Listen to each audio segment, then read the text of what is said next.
பிரியமானவர்களே, இந்த நாளில் ஜனவரி 7ஆம் தேதி உங்களை சந்திக்க நான் மிகுந்த மகிழ்ச்சி அடைகிறேன். இந்த வருஷத்தில் 2024ஆவது ஆண்டு முதல் சண்டே உங்கள் யாவரையும் ஞாயிற்றுக்கிழமை ஆராதனைக்கு அன்புடன் அழைக்கிறேன். எல்லாரும் இன்றைக்கி வரலாம். இன்றைக்கு காலையில் மார்னிங்கில் 6 o'clock first service, 8 o'clock second service, third service 10 o'clock இருக்குது. அது மாத்திரமல்ல, ஈவினிங்கில் 6 o'clock ஃபோர்த் சர்வீஸ் இருக்குது. இன்றைக்கி முதல் சண்டேவாக இருக்கிறனால இந்த நாளில் நம்மளுக்கு திருவிருந்து ஆற கம்யூனியன் சண்டேவாக இருக்கும். ஸோ தண்ணீரில் மூழ்கி ஞானசனம் எடுத்து சுத்த மனசால் ஜீவிக்கிற பிள்ளைகள் இந்த திருவிருந்திலே நீங்கள் பங்கு பெறலாம். அதனால் சால்வேஷன் டிவி பார்க்கிறவர்கள், அது மாத்திரமல்ல, பெங்களூர் பட்டணத்தில் நீங்கள் இருப்பீர்கள் என்றால் நீங்கள் உற்சாகமாய் வந்து சபையுடைய ஐக்கியத்தில் நீங்கள் பங்கு பெறும்படியாக உங்கள் அன்பாய் கேட்டுக்கொள்கிறேன். சபை கூடி வருதலை விட்டு விடாதிருங்கள். ஸோ யாரெல்லாம் வர முடியுமோ இன்றைக்கு வாருங்கள். கர்த்தருடைய வார்த்தையை கேளுங்கள். கர்த்தருடைய வார்த்தையை நான் தருகிறேன். அதனால் நீங்கள் எல்லாரும் வந்து பார்க்கும்படியாக, அதை கேட்கும்படியாக உங்கள் அன்பாய் கேட்டுக்கொள்கிறேன். இந்த நாளிலே கர்த்தர் நமக்கு கொடுக்கிற வாக்குத்தத்தம் அப்போஸ்தலனாகிய பவுல் கொலோசியருக்கு எழுதின நிருபத்திலே 3வது அதிகாரம் 13வது வசனம். Colossians chapter 3 verse 13. ஒருவரை ஒருவர் தாங்கி ஒருவர் பேரில் ஒருவருக்கு குறைபாடு உண்டானால் கிறிஸ்து உங்களுக்கு மன்னித்தது போல ஒருவரை ஒருவர் மன்னியுங்கள். நான் விசுவாசிக்கிறேன், இந்த நாளிலே ஒருவரை ஒருவர் தாங்க வேண்டும், ஒருவர் ஒருவர் மன்னிக்க வேண்டும். ஏன்னா கிறிஸ்து அப்படி செய்திருக்கிறார். நான் விசுவாசிக்கிறேன். இன்றைக்கி ஆலயத்துக்கு போகிறோம். நீங்களும் உங்கள் ஆலயத்துக்கெலாம் போவீங்க.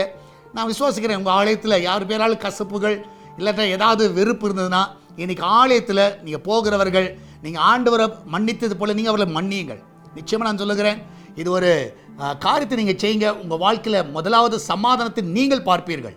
ஸோ மற்றவங்க பார்க்குறாங்களோ இல்லையோ, அவங்க மன்னித்து போய் ஏற்றுக்கொள்கிறார்களோ ஏற்றுக்கொள்ள ரெண்டாவது. ஆனால் கர்த்தர் உங்கள் வாழ்க்கையை ஆசீர்வதிக்க வேண்டும் என்றால் இதை காரியத்தை செய்யுங்க. ஆமென்.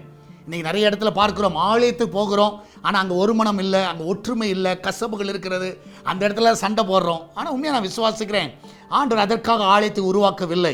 ஆனால் இந்த காலை வேளையில் நீங்கள் ஒரு காரியத்தை ஆலயத்துக்கு போவதற்கு முன்பதாக சிந்தியுங்கள். நான் எல்லாரிலும் சமாதானமாக இருக்கிறேனா, எல்லாரும் தாங்குகிறேனா, எல்லாரையும் சப்போர்ட் பண்ணுறானா, எல்லாரையும் மன்னிக்கிறேனா என்று யோசியுங்கள். நிச்சயமாய் மன்னியுங்கள். கர்த்தர் நிச்சயமாக அதற்கேற்ற பலனை கர்த்தர் தருவார். இதனால் மன்னிக்கிறதா உங்களுக்கு வாக்குத்தத்தம். ஆமென். நீங்கள் மன்னிங்க, கர்த்தர் நிச்சயமாக ஆசீர்வதிப்பார். நம்மளா ஜெபிக்கலாமா? நன்றி ஆண்டவரே, இந்த கால வேலைக்காக நன்றி செலுத்துகிறோம். உலகம் முழுவதும் நடக்கிற பரிசுத்தவான்களுடைய ஆராதனை ஆசீர்வதிங்க. எல்லாரும் கொண்டு வாங்கப்பா, மகிமையான காரியங்களை செய்யுங்க. எல்லாவற்றுக்கும் மேலாக ஆண்டவரே, இந்த நாளில் ஆண்டவரே ஆண்டவர்தான் ஒவ்வொரு பிள்ளையுடைய பிரயாணத்தை பாதுகாத்துக் கொள்ளுங்க. எந்த ஒரு தீங்கு வரக்கூடாது, எந்த ஒரு சோர்வுகள் வரக்கூடாது. ஆராதனைக்கு வர முடியாதபடி வருகிற எல்லா தடைகள் இயேசுவின் நாமத்தில் விலகி போகட்டும் அப்பா. ஆண்டவர்தான் ஹாஸ்பிட்டலில் இருக்கிற பிள்ளைகள் ஆண்டவர்தான் இந்த வேளையில் சுகத்தோடு வீட்டுக்கு கொண்டு வாங்க. ஆண்டவர் படுக்கையில் இருக்கிற பிள்ளைகளுக்கு படுக்கையை மாற்றி போடுங்க. அவர் படுக்கை எடுத்துக்கொண்டு நட என்று சொன்னது போலப்பா ஆண்டவரே, அவளை படுக்கை எடுத்துக்கொண்டு நடக்கிறதுக்காக உன்னதமான பெலனால் நிரப்படுமா செபிக்கிறேன். எல்லாரையும் ஆசீர்வதிங்கப்பா. ஆண்டவர் நாள் வீட்டில் சமாதானம் காணப்படட்டும், சந்தோஷம் காணப்படட்டும், குடும்பத்தில் நல்ல ஒரு ஐக்கியம் காணப்படட்டும், குடும்பமாய் ஆலயத்துக்கு வரட்டும், குடும்பமாய் தேவனை ஆராதிக்கட்டும், குடும்பமாய் தொழுது கொண்டு வீட்டுக்கு செல்ல உதவி செய்வீராக. எல்லாரும் கண்ணின் மணி போல காத்துக்கொள்ளுங்க. எல்லா தேவையை சந்திங்க. இன்னைக்கு ஆண்டவரே, அந்த ஆகாரங்கள் எல்லாம் ஆசீர்வதிங்க. அந்த கிச்சன் பகுதியில் ஆசீர்வதிங்க. எந்த ஒரு தீங்கு வராதபடி காத்துக்கொள்ளுங்கப்பா. ஆண்டவர் இதனால சால்வேஷன் டிவிக்காக ஜெபிக்கிறோம், இயேசு திருச்சபைக்காக ஜெபிக்கிறோம். மகிமையான காரியங்களை செய்வீராக. இந்த சுவிசேஷ பணி எந்த விதத்தில் தடை வராதபடி ஆவியானவரை ஜெபிக்கிறவர்களை எழுப்புங்க.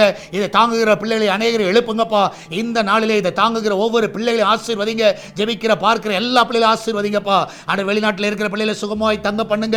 அந்த பிள்ளைகள் எந்த ஒரு தீங்கு வரக்கூடாது. அந்த ஜப்பான் தேசத்தில் ஆண்டவரே எல்லாம் இயல்பு நிலைமைக்கு வரட்டும். எல்லாம் தாவே அந்த இடத்துல கத்தாவே மகிமையான காரியங்களை செய்வனமா ஜெபிக்கிறேன். அன்றே இந்த நாளிலே கத்தாவே தேவன் தாமே ஒவ்வொரு பகுதியினர் ஆசீர்வதிப்பீராக, ஒவ்வொரு பிள்ளைகளையும் ஆசீர்வதிப்பீராக. தொடர்ந்து நாமத்தை மகிமைப்படுத்துங்க. மகிமையான காரியங்களை செய்யுங்க. இயேசுவின் நாமத்தில் ஜெபிக்கிறோம் எங்கள் அன்பின் பரலோக பிதாவே. ஆமென், ஆமென். பிரியமானவர்களே, கர்த்தர் உங்க கூட இருக்கிறார். தைரியமா இருங்க. ஒருவர் மன்னியுங்கள், தாங்குங்கள். நிச்சயமா இயேசு செய்தது போல் நீங்களும் செய்யுங்க. உங்க வாழ்க்கை ஆசீர்வாதமாக இருக்கும். God bless you.